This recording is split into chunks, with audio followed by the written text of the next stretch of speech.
हाँ, तो हमने कल जो है डाइजेशन देखा था। ठीक है, तो न्यूट्रिशन इन ह्यूमन बीइंग। तो human consist of alimentary canal which start from mouth and at anus the part of alimentary canal are mouth, pharynx, oesophagus, food pipe, stomach, small intestine, large intestine, rectum। ठीक है, तो यहाँ पे देखो हमने जो है mouth is the first portion of alimentary canal। mouth consists of muscular tongue and teeth cavity।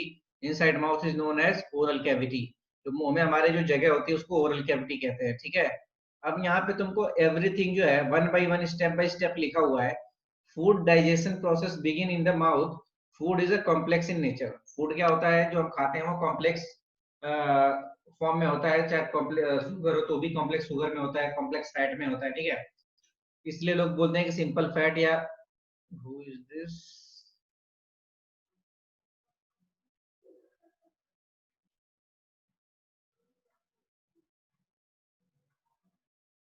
ठीक है, कोई बात नहीं, मैं इसको एक बार रिवाइज करा के फिर आगे बढ़ता हूँ।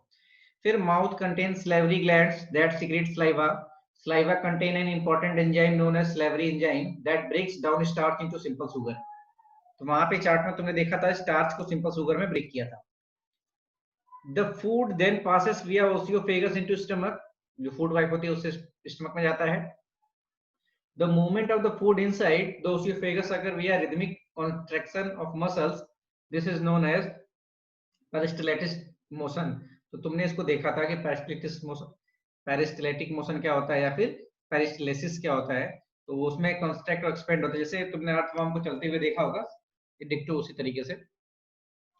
The stomach contain gastric glands that secrete mucus, hydrochloric acid and pepsin। ठीक है, तो तुमने सबका वर्क देखा था चार्ट में, वो लिख देना है। After stomach, food then enter into small intestine।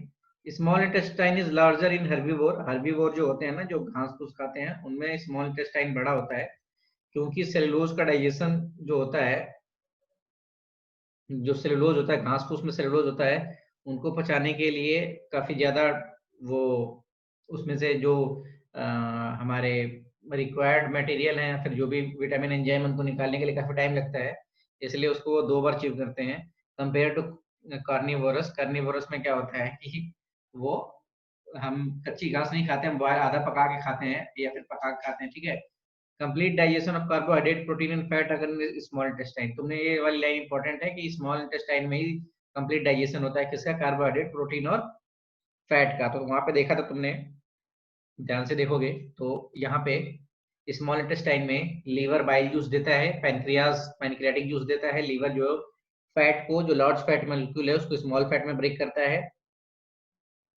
और पैनक्रियाज में क्या है, पैनक्रियाटिक जूस ट्रिप्सिन और लैप्स, तो इसको प्रोटीन से पेप्टोन में बदलता है। ठीक है, और ये फैट को लिपिड्स में बदल देता है। तो स्मॉल इंटेस्टाइन में मोस्टली लगभग लगभग सब कुछ डाइजेस्ट हो जाता है। ठीक है, तो अब जो है इसके बाद जो है बाकी बचा जो फूड है वो लार्ज इंटेस्टाइन में जाता है, और वहां पे जो वाटर बचा होता है एब्जॉर्ब हो जाता है और बाकी फूड एक्सपेल हो जाता है। ठीक है, तो ये था तुम्हारा पूरा डाइजेशन प्रोसेस। ठीक है, तो जिनको पढ़ना है पढ़ ले, या फिर ये मैं पीडीएफ आज अभी ग्रुप में अपलोड कर दूंगा, तो जिनको नोट करना होगा नोट कर लेंगे। इसके कुछ इससे कुछ रिलेटेड क्वेश्चन आंसर भी है मेरे पास, तो मैं अभी वो क्वेश्चंस भी दिखा देता हूँ थोड़ी देर में। ठीक है, तो अब यहाँ पे जो है स्मॉल इंटेस्टाइन में विली लाइक स्ट्रक्चर होता है जो कि एब्जॉर्प्शन ऑफ फूड के लिए काम करता है। ठीक है, तो लगभग लगभग तुम्हें कोई डाउट हो तो पूछो, अदरवाइज बाकी चीजें तो क्लियर हो गई है कौन सा क्या होता है। ठीक है, तो यहाँ पे जो है जो बाइल जूस होता है ना, वो क्या होता है, वो गॉल ब्लैडर से सिक्रीट होता है और लीवर में स्टोर होता है। ठीक है, तो अगर कुछ पूछना है तो पूछो, अदरवाइज मैं अगले वाले रेस्पिरेशन पे पर चलूं।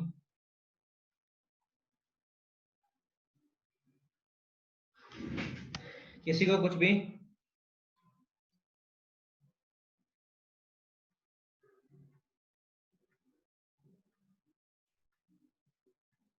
किसी को कुछ पूछना है?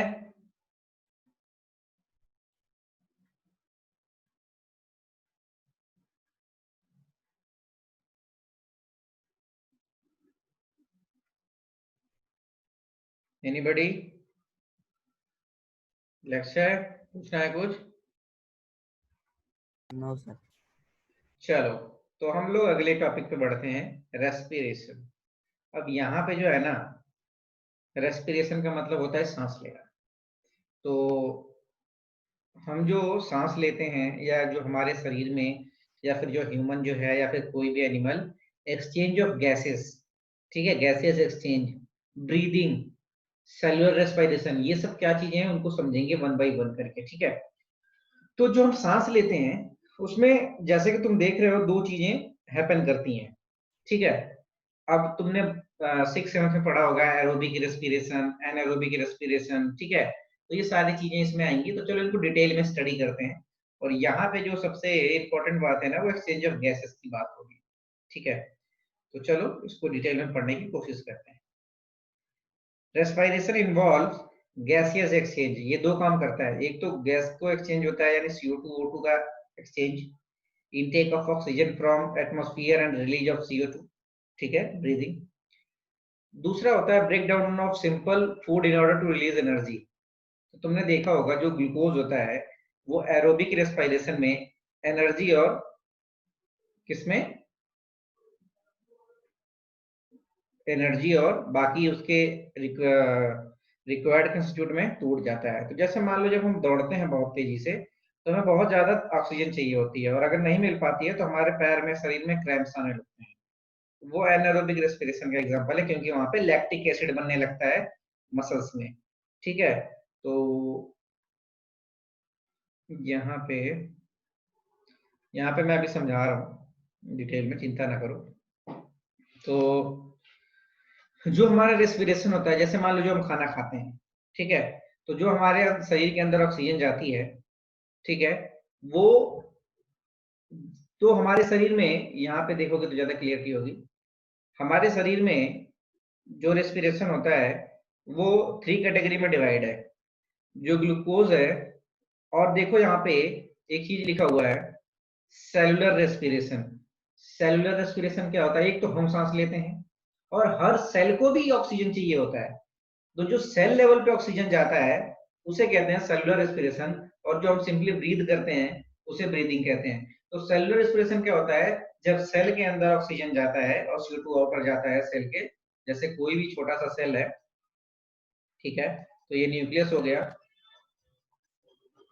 और ये साइटोप्लाज्म हो गया, ठीक है।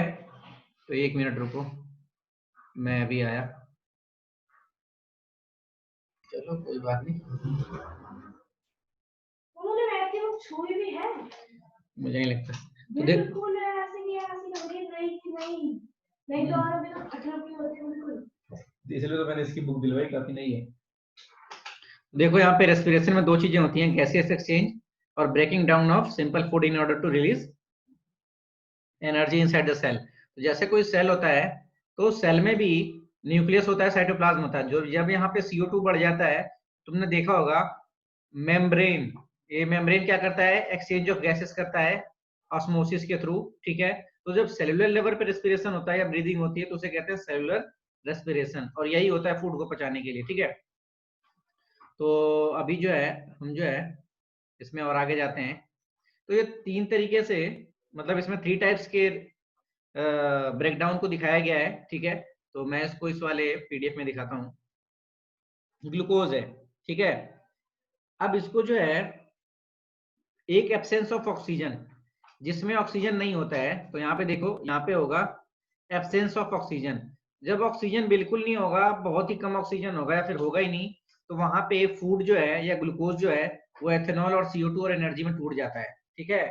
और लैक ऑफ ऑक्सीजन, जब लैक ऑफ ऑक्सीजन का मतलब क्या होता है कि ऑक्सीजन है पर कम है। यहाँ पे LAC कर लो, लॉक लिखा हुआ है। लैक ऑफ ऑक्सीजन का मतलब होता है ऑक्सीजन तो है पर कम है, जितना चाहिए उतना नहीं है। उस समय क्या बनता है, लैक्टिक एसिड, जिसकी वजह से हमें क्रैम्प्स आते हैं, प्लस एनर्जी। अब अगर पूरा ऑक्सीजन प्रेजेंट होगा तो क्या होगा, CO2 वाटर और एनर्जी में रिलीज होगा, और ये सबसे बेस्ट फॉर्म है। और ये माइटोकॉन्ड्रिया में जो जो तुम्हारा फूड एनर्जी केमिकल एनर्जी में चेंज होता है, वहीं पे यहाँ पर हैपन करता है। और जो ग्लूकोज है वो साइटोप्लाज्म में किन चीजों में टूट जाता है, यहाँ पे एक एसिड है और ये एनर्जी, इन तीनों में टूट जाता है। ये कितने कार्बन होते हैं? इसमें 3 कार्बन होते हैं, ठीक है। इसमें 3 कार्बन का एसिड होता है, और ये एसिड जो है अगर ऑक्सीजन है तो एथेनॉल में, नहीं अगर ऑक्सीजन नहीं है तो एथेनॉल में यानी अल्कोहल में, अगर ऑक्सीजन थोड़ा है तो एसिड में, और पूरा ऑक्सीजन है तो CO2 और वाटर में टूट जाता है। तो रेस्पिरेशन इसमें 3 टाइप के होते हैं, एरोबिक, एनारोबिक, जैसे यहाँ पे देखने को मिल रहा है। पढ़ो इसको एक बार। सही है सर, बस 1-2 मिनट।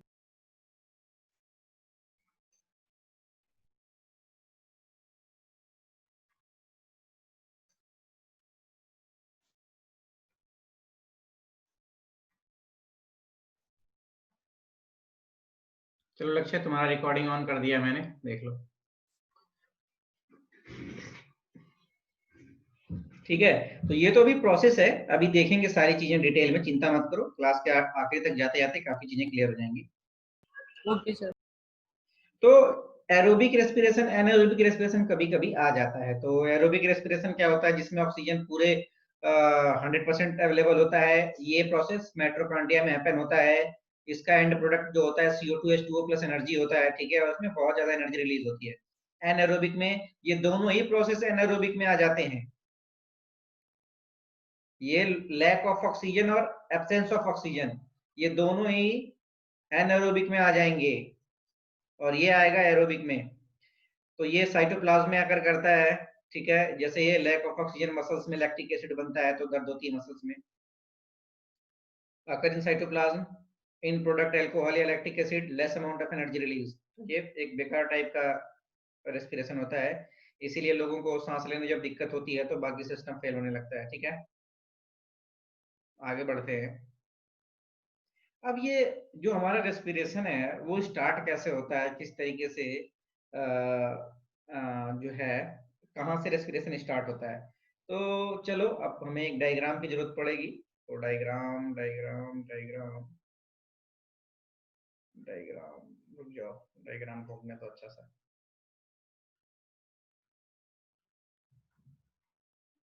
चलो इसमें तो डायग्राम नहीं दिया है लंग्स का, पर मैं जो है इसी डायग्राम से समझाने की कोशिश करता हूँ। हालांकि यहाँ पे लंग्स नहीं बना हुआ है, पर लंग्स का डायग्राम देखो क्या होता है कि तुम्हारी बुक में डायग्राम होगा सर।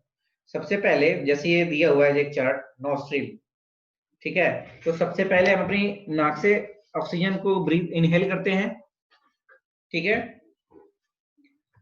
फिर उसके बाद नसल पासेस, जो नाक की नली होती है जो विंड पाइप तक जाती है, वहां से नसल कैविटी, फिर फेरिनेक्स, फिर लेरिनेक्स। फेरिनेक्स के नीचे लेरिनेक्स होता है, ठीक है, वहीं पे होते हैं। इसके बाद ट्रेकिया। अब देखो, जो यहाँ से है ये समझने वाली चीज है कि ट्रेकिया क्या होता है, ब्रोंकियोल क्या होता है, ब्रोंकी क्या होता है, एल्विलाई क्या होता है, और ब्लड कैपिलरीज क्या होती हैं, ठीक है। तो जो ब्रोंकी है वो लंग्स लंग्स में होता है, ठीक है। ये सारा हिस्सा लंग्स का है। तो मुझे 1 मिनट के लिए डायग्राम ढूंढने दो, ताकि मैं डायग्राम ला के यहाँ पे समझा पाऊँ डिटेल में, ठीक है। तो 1 मिनट।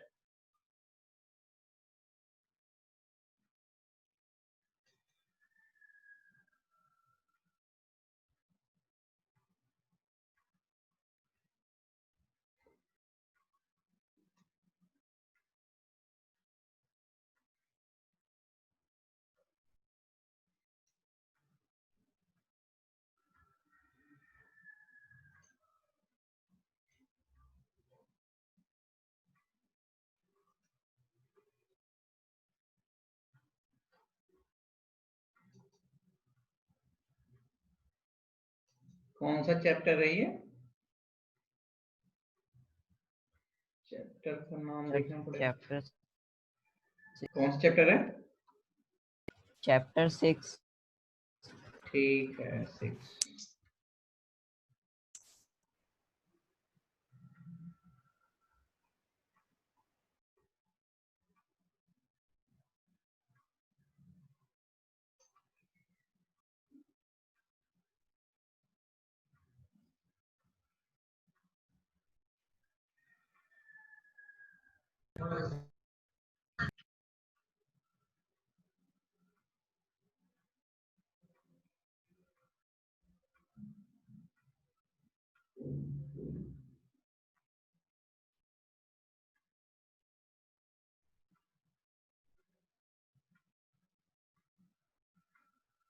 तो देखो ये दिख रहा सबको यहाँ पे, ये तुम्हारी एनसीईआरटी की बुक में दिया हुआ है ह्यूमन रेस्पिरेटरी सिस्टम, ठीक है।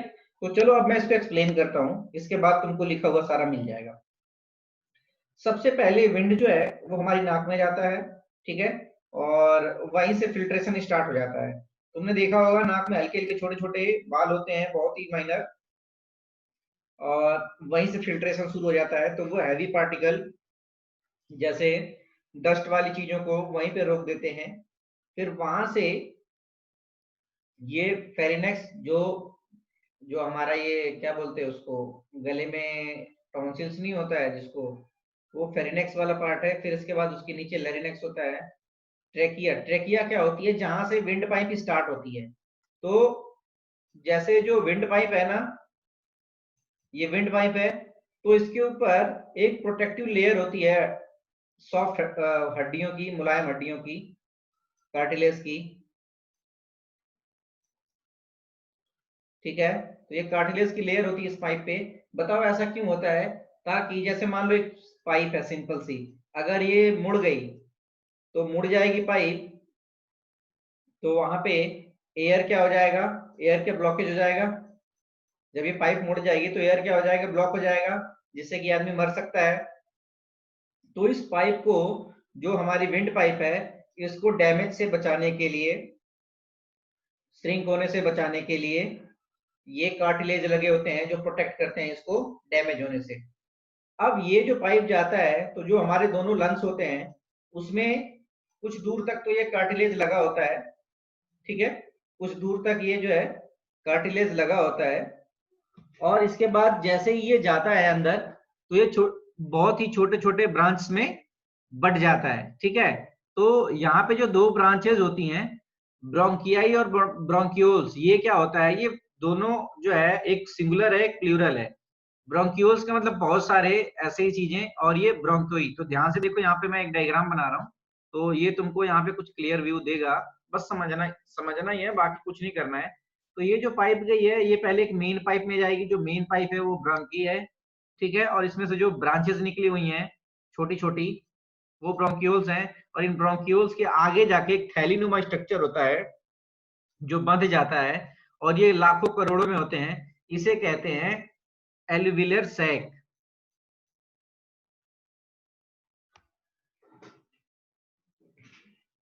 ठीक है, तो ये जो होते हैं सारे एल्विलाई हैं, और एल्विलाई एक थैलीनुमा डब्बा होता है और जिसमें जगह होती है, ठीक है। तो दोनों ही फेफड़ों में ये होते हैं। यहां से हमारी गैस आती है, ठीक है, और यहां से होते हुए इस एल्विलाई में जाती है जो जगह है।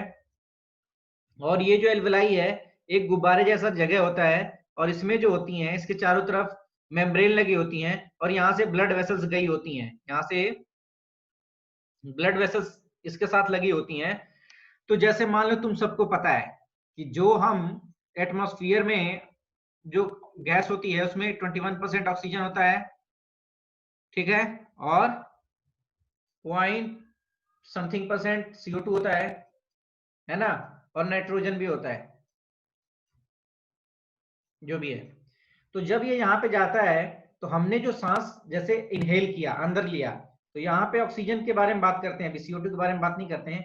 ऑक्सीजन कितना है, 21%, और जो ब्लड में है वो उसमें कितना है, 16%। तो किसका कंसंट्रेशन ज्यादा है, अंदर वाले का। तो जो हवा हमने अपने उस एल्वेलाई में भरी हुई है, अब ये यहाँ पे ऑस्मोसिस के थ्रू एक्सचेंज होगा, और यहाँ पे 21% वाला ऑक्सीजन अंदर आएगा, यानी ऑक्सीजन के मॉलिक्यूल ब्लड में घुलेंगे, ठीक है। अब बात कर लेते हैं CO2 की। तो CO2 इसमें बहुत ही कम है, 0.2% है, और जो ब्लड में CO2 है वो 4% है। तो ये 4% कहां जाता है, इस साइड। तो जो हम हवा हमने जो छोड़ते हैं उसमें CO2 मिला होता है, ठीक है, और उसमें से ऑक्सीजन ब्लड में घोल दिया जाता है, जिससे कि ये ब्लड जो है पूरे शरीर में ऑक्सीजन को लेकर हर सेल तक जाता है। तो जो मुख्य जो मेन चीज है वो एल्विलाई है। ये रेस्पिरेटरी ब्रोंक्यूल्स हैं, ब्रांचेस हैं, यहाँ पे इसके टिप पे बहुत सारे एल्विलाई लगे होते हैं, थैलीनुमा, ठीक है, वहीं पे गैसियस एक्सचेंज होता है। तो याद रखो, एल्विलाई में गैसियस एक्सचेंज टेक प्लेस करता है with the help of osmosis, ठीक है। तो जो मेन काम होता है वो एल्विलाई का होता है, जहां पे गैसेस एक्सचेंज करते हैं। एल्विलाई के ऊपर बहुत सारी ब्लड वेसल्स गई होती हैं जो कि ऑक्सीजन और CO2 का एक्सचेंज में हेल्प करती हैं, और मेम्ब्रेन के थ्रू ही यहाँ पे ऑक्सीजन एक्सचेंज होता है। तो अभी सारा लिखा हुआ मिल जाएगा। तो यहाँ पे ब्लड में ऑक्सीजन मिल गया और ब्लड में जो CO2 था वो इसमें आ गया, और फिर इसको हम जब सांस छोड़ते हैं तो वो सारे CO2 बाहर छोड़ देते हैं। तो ये पूरा प्रोसेस है तुम्हारा किस चीज का, सांस लेने का।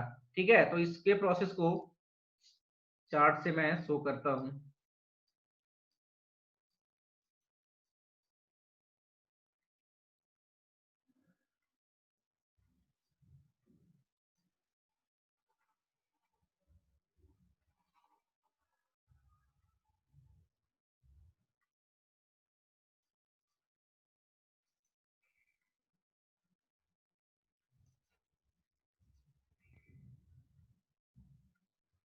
तो देखो यहाँ पे रेस्पिरेशन इन ह्यूमंस किस तरीके से बना हुआ है।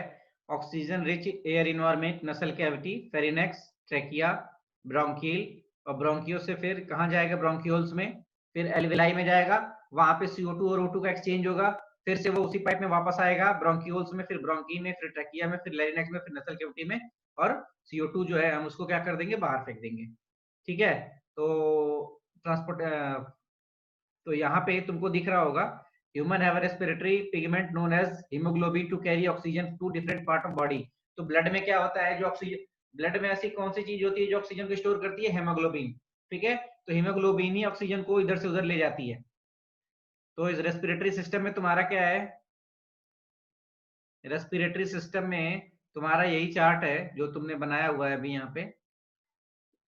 अगर यहाँ पे देखे तो ये nostril, nasal passage, nasal cavity, pharynx, larynx, trachea, bronchi, bronchioles, alveoli और ब्लड कैपरी। तो यहाँ पे तुम्हें लंग्स का फंक्शन लिखना पड़ेगा कि ब्रोंकियोल से हवा होके जाती है, इस पे कार्टिलेज की रिंग लगी होती है।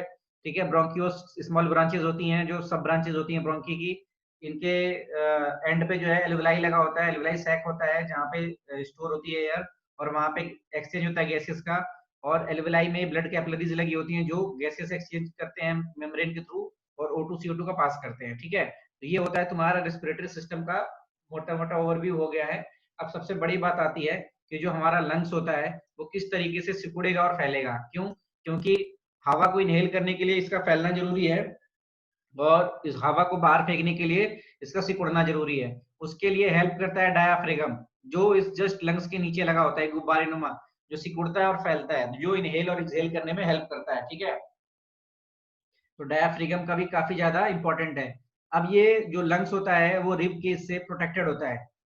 ठीक है, लंग्स जो होता है वो रिब केज से प्रोटेक्टेड होता है। तो अभी जो बीमारी चल रही है ना, कोरोना बीमारी जो तुम देख रहे हो, ये क्या कर रही है, लंग्स में जो एल्विलाई में जो जगह है ना, जो एल्विलाई में जो सैक है, जो स्पेस है, इसमें फ्लूइड को भर दे रही है, लिक्विड को भर दे रही है, जिससे कि अगर गैस आ रही है तो बहुत थोड़ी सी गैस ही एक्सचेंज हो पा रही है, यानी कि बॉडी को बहुत कम ऑक्सीजन मिल पा रहा है, बाकी लिक्विड भरा है तो इसमें हर जगह से एक्सचेंज नहीं हो पा रहा है, और जिसकी वजह से हमें सांस लेने में तकलीफ हो रही है। तो और जब इसमें पानी भर जाएगा तो ये ज्यादा फैलेगा भी और सिकुड़ेगा भी नहीं, तो ये इसके मसल्स को जाम कर दे रही है, समझ लो जमा दे रही है बर्फ की तरह, तो ये सिकुड़ भी नहीं रहा है, तो यानी ह्यूमनली नहीं हो रहा है। तो इसीलिए इसको वेंटिलेटर लगाना पड़ रहा है ताकि ये उस वेंटिलेटर के थ्रू ऑक्सीजन बाहर से अंदर जा सके। ठीक है, तो इसी वजह से लोग जल्दी भर रहे हैं, क्योंकि ये सरफेस पे है, बेसिकली ये हर लंग्स के अंदर भी नहीं है, ये उसके सरफेस पे है, तो सरफेस पे है और पड़ा हुआ है, और बाकी सेल्स को फ्रीज कर रहा है या डेड कर रहा है। तो कुछ इस तरीके से इसका फंक्शन है कोरोना का। तो तुमको पता चल गया होगा कि एल्विलर सैक, जैसे मान लो जब हमें सर्दी खांसी होती है तो नहीं देखते हो सांस लेने में तकलीफ होने लगती है, तो यानी लंग्स क्या करता है, कम काम करता है। तो यहाँ पे जो भी फंक्शन है मेन एल्विलाई का है, और यहाँ पे जो प्रोटेक्टिव रिंग कार्टिलेज वगैरह लगे हुए हैं, रिब केज वगैरह लगे हुए हैं, सबसे मेन है एल्विलाई में गैसियस एक्सचेंज होता है। ये पूछता है कि कहाँ पे गैसियस एक्सचेंज होता है, CO2 O2 का। ठीक है, तो एल्विलाई में, ठीक है, और ये एल्विलाई जो होते हैं ब्रोंकियोल्स, ब्रोंकियोल्स क्या होता है, मेनी ब्रांचेस,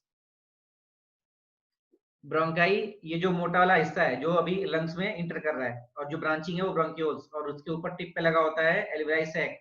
एल्विलाई जो होता है एक ऐसा मतलब बलून होता है जहाँ पे गैसेस एक्सचेंज टेक प्लेस करता है। ठीक है, तो जब इसको तुम डिटेल में पढ़ोगे तो तुम्हें जो मैंने बातें कही हैं वो सारी चीजें इसमें आएंगी।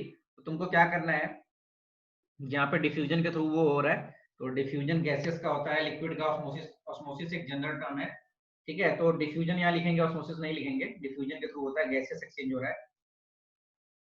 तो इसमें तुमको जब एक बार रीड करोगे तो बहुत ही समझ में आएगा। लिखना कैसे है, लिखना सिर्फ यही है, जो ये चार्ट बना हुआ है इसको लिखना है, और जो मैंने बताया वो एक्सप्लेन कर देना है। एक्सप्लेन कहाँ से करना है, नसल कैविटी को एक्सप्लेन करना है, ब्रोंकी, ट्रेकिया, ब्रोंकियोल्स, एल्विलाई, सबसे ज्यादा एल्विलाई को एक्सप्लेन करना है क्योंकि यहीं पे गैसेस एक्सचेंज टेक प्लेस करता है, ठीक है। एंड देन इनहेल और एक्सहेल, इन दोनों में डिफरेंट क्या होता है, तो ये सिंपल सी बात है। डायफ्रिगम, डायफ्रिगम जब हम गैस को छोड़ते हैं तो सिकुड़ जाता है, और गैस को इनहेल कर, देखो जब हमारा लंग्स सिकुड़ेगा तो हम गैस को बाहर फेंक रहे होंगे, तो लंग सिकुड़ेगा तो डायफ्रिगम क्या होगा, बड़ा होगा, ठीक है, डोम शेप में आएगा। और जब हम सांस ले रहे होंगे तो डायफ्रिगम फ्लैट हो जाएगा, अपनी शेप को घटा लेगा ताकि हमारे चेस्ट में कैविटी बन पाए। ये सारी चीजें हैं इनहेल एक्सहेल। तुम यहाँ पे देख सकते हो, इसमें तुम्हें दो बनाया हुआ है कि जब इनहेल करते हैं तो लंग्स बड़ा होता है, और जब एक्सहेल करते हैं तो ये डायफ्रिगम, ठीक है। तो air rich O2 blood binds the haemoglobin in RBC, तो आरबीसी जो है O2 को कंटेन करता है और वो हर जगह पहुंचाता है, ठीक है। CO2 release in blood, dissolve in blood, blood vessels, अभी जब आगे पढ़ेंगे किस तरीके से CO2 और ब्लड फिल्टर होता है तो वहां पे भी देखोगे कि ब्लड में, जैसे मान लो तुमको पता है कि ऑक्सीजन में, सॉरी एयर में जो है नाइट्रोजन भी होता है, एयर में नाइट्रोजन 78% है, तो सिंपल सी बात है ब्लड वेसल्स में नाइट्रोजन भी गया होगा, तो नाइट्रोजन की इम्प्योरिटी ब्लड में चली जाएगी, तो इसको कैसे रिमूव करेंगे वो जस्ट आगे देखोगे जब तुम कहाँ जाओगे, प्योरिफिकेशन ऑफ ब्लड या फिर जो ट्रांसपोर्टेशन ऑफ ब्लड है उसमें। अब यहाँ पे है aquatic organism use dissolve oxygen for respiration, ठीक है। तो प्लांट में कैसे रेस्पिरेशन होता है, यहाँ पे लिखा हुआ है थोड़ा सा, स्टोमाटा लीव्स के थ्रू वहां पे गैसेस एक्सचेंज होता था, वही उसका रेस्पिरेशन है, ठीक है। तो ये तुम्हारा पूरा रेस्पिरेशन है जितना अभी बताया गया, तो रेस्पिरेशन से रिलेटेड ये सारी चीजें हैं, तो इसमें यही आएगा। तो अभी तक अगर किसी को कुछ समझ में नहीं आया हो तो पूछ सकता है, मैं रेस्पिरेशन से रिलेटेड रिलेटेड क्वेश्चन दिखाने की कोशिश करता हूँ, ठीक है।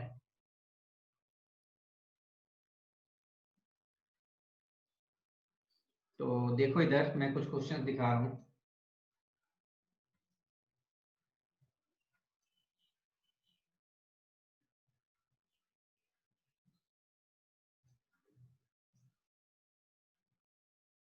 तो यहाँ पे कुछ क्वेश्चंस हैं लाइफ प्रोसेस के। तो write the balance chemical equation of photosynthesis, state the role of following human digestive system, digestive enzyme का रोल बताओ, हाइड्रोक्लोरिक एसिड का रोल बताओ, विली का रोल बताओ, तो ये सारे रोल्स पूछ सकता है, ठीक है। और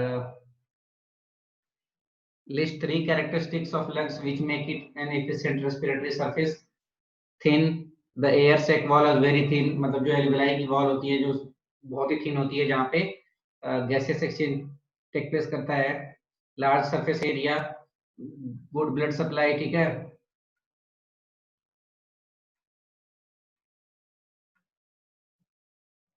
यहाँ पे फ्लो लगा दो, यहाँ पे फ्लो,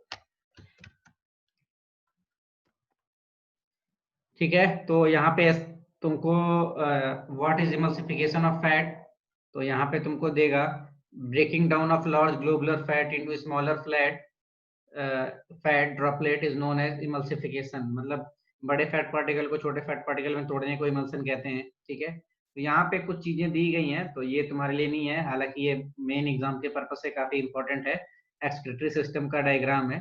तो यहाँ पे जो मैंने स्टोमाटा का बताया था ना, ये पूछता है तुमको, draw the diagram of open stomatal pores and label it, और सारे फंक्शन लिखो, गॉड सेल का, क्लोरोप्लास्ट का, ठीक है, और स्टोमाटा का 2 फंक्शन लिखो। तो ये सारी बतानी पड़ती हैं, ये ओपन स्टोमाटा ओपन है, ये क्लोज है, तो यहाँ पे सारी चीजें तुमको ओपनिंग क्लोजिंग ऑफ पोर्स, ये सारा चीजें लिखा हुआ है कि क्या क्या होता है, ठीक है। अब ये डायलिसिस बैग क्या होता है, why are glomeruli considered as a dialysis bag, ठीक है। तो डायलिसिस बैग जैसे किडनी से रिलेटेड है, जब पढ़ेंगे वहां पे तो देखेंगे। और कौन सा क्वेश्चन है तुम्हारा, हाउ इज हीमोग्लोबिन